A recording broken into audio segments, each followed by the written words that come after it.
पायल एक खुले मिजाज की जिंदा दिल लड़की होती है जिसे उसके पापा ने फुल्ली सेल्फ इंडिपेंडेंट बनने के लिए सब कुछ सिखाया हुआ होता है। एक शाम पायल अपनी बाइक पर सीटी बजाते हुए कॉलेज से घर वापस पहुंचती है, जिसे देखते ही उसकी मम्मी गुस्से में पूरा घर सिर पर उठा लेती है। आ गई महारानी, बहुत बोलते थे मैं अपनी बेटी को सब कुछ सिखाकर दुनिया में मजबूती से खड़े रहना सिखाऊंगा, साथ में बेटी को लफंडर बनना भी सिखा दिया, ये नहीं बताया। क्या हुआ? आज ये कुकर इतनी सीटियां क्यों मार रहा है? सीटी? सारी फसाद की जड़ तेरी वो बाइक और सीटी है, उन्हीं से लड़के छेड़ती है ना तू। हाँ, ये तो गलत है, मुझे बताए बिना ही लड़का छेड़ दिया। हाय तौबा, ये कैसा पति और बेटी मिले हैं मुझे। अरे मम्मी यार, तुम ओवर एक्टिंग बंद करो, और मैंने कोई लड़का नहीं छेड़ा पापा। शिट यार। अच्छा मम्मी, आप पहले मुझे ये बताओ कि आपको ये सब बेकार बातें बताता कौन है? अच्छा, तूने कोई लड़का नहीं छेड़ा? अरे वही शर्मा आंटी, वही बताती रहती है, पर उसकी खबर तो मैं खुद ले लूंगी। अच्छा मेरी प्यारी बेटी, थक गई होगी ना, जाकर आराम कर बेटा। अचानक मम्मी को गर्म से नरम होते देख के पायल और उसके पापा कंफ्यूजन में एक दूसरे को देखने लगते हैं।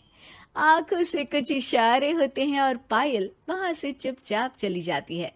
जिसके बाद रात को घर में सबके सोने के बाद दोनों पापा बेटी छत पर मिलते हैं। क्या खबर लाए हो? अरे तुम्हारी मम्मी तो हमसे भी तेज निकली, कोई खबर नहीं मिली। क्या यार पापा, पता नहीं अब मेरी मदर इंडिया कौन सा बम फोड़ेंगी। इसी के साथ दोनों अपने कमरे में वापस जाकर सो जाते हैं। अगली सुबह पायल जैसे ही कॉलेज जाने के लिए तैयार होकर कमरे से बाहर निकलती है तो उसकी मम्मी उसे लड़के वालों के सामने ले जाकर खड़ा कर देती है। जी, ये है मेरी बेटी पायल, थोड़ी चंचल है लेकिन बहुत नेक दिल और होशियार है। देखते ही देखते कुछ घंटों में पायल और शुभम का रिश्ता पक्का हो जाता है, जिसके कुछ दिनों बाद पायल शादी कर अपने ससुराल पहुंच जाती है। सोचा था मम्मी कोई बम फोड़ेंगी, पर उन्होंने तो सीधा मुझे उम्र कैद की सजा ही दे दी। बहू, अब उम्र कैद समझो या बम, रहना तो यही है, निभाना यही है, इसलिए छिछोरी हरकतें बंद करनी होगी। है? ये आप क्या बात कर रही हो? मैंने क्या किया?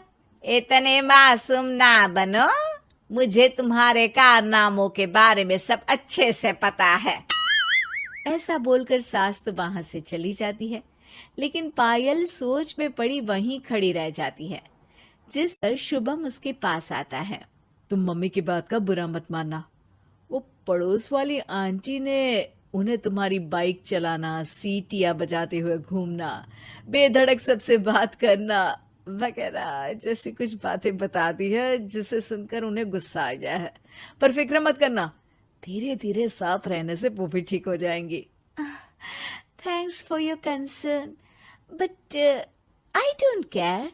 पायल सीधा अपने कमरे में चली जाती है। अगली सुबह कॉलेज जाने के लिए तैयार हो सीटी बजाते हुए कमरे से बाहर निकलती है, जिसे देख सास गुस्से से तिलमिला उठती है। महारानी, शादी के अगले ही दिन ये हीरोइन बनकर कहाँ चल पड़ी? और ये लफंगों की तरह सीटियां बजाना बंद करो। ये हमारा घर है, कोई सड़क नहीं जहाँ तुम आवारागर्दी करती घूमो। मम्मी जी, सीटी बजाने और कंफर्टेबल कपड़े पहनने से लोग कब से आवारा बनने लगे? इसी के साथ सास बहू का युद्ध शुरू होने ही वाला होता है कि शुभम वहां पहुंच जाता है।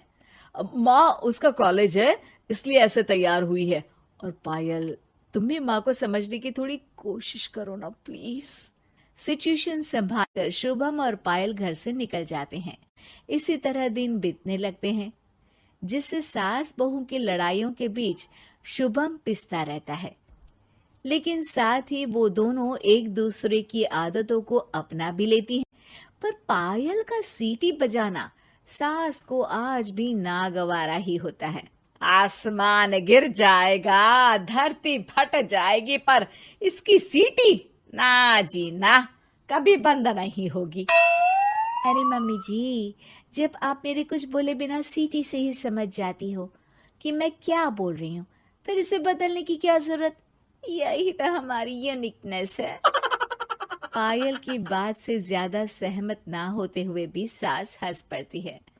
उसी शाम पूरा परिवार घूमने जाने का प्लान बनाकर घर से निकल जाता है और उनके जाते ही घर में चोर घुस आते हैं और तभी वो सब भी दोबारा घर के अंदर आते हैं बाहर से। क्या यार पायल, एक शाम भी फोन के बिना नहीं रह सकती थी क्या? घर में ही तो फोन है, कहाँ चला जाता? अब जल्दी अंदर जाकर अपना फोन लाओ, मम्मी और मैं यहीं बाहर वेट करते हैं।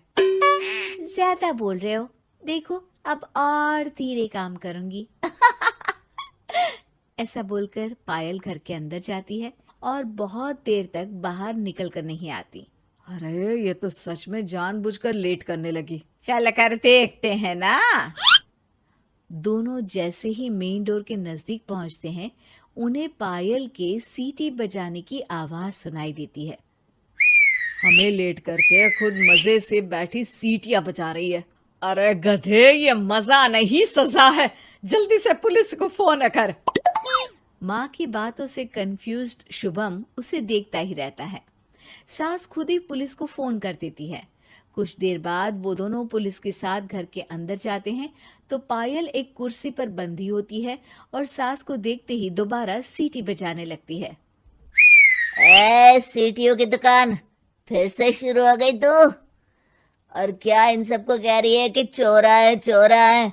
तुझे कैद किया है, थोड़ा तो तरस खाकर डर हमसे। और प्यार से क्या बोल रहा है इससे?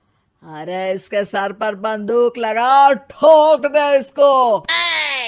अरे चल झूठे, तेरे पास तो हथियार है ही नहीं। सास की बात सुन वहां मौजूद सारे इंसान हैरान रह जाते हैं और पुलिस तुरंत उन चोरों को अरेस्ट कर लेती है। आपको कैसे पता कि इनके पास हथियार नहीं है? अरे सीटी नहीं तो बताया।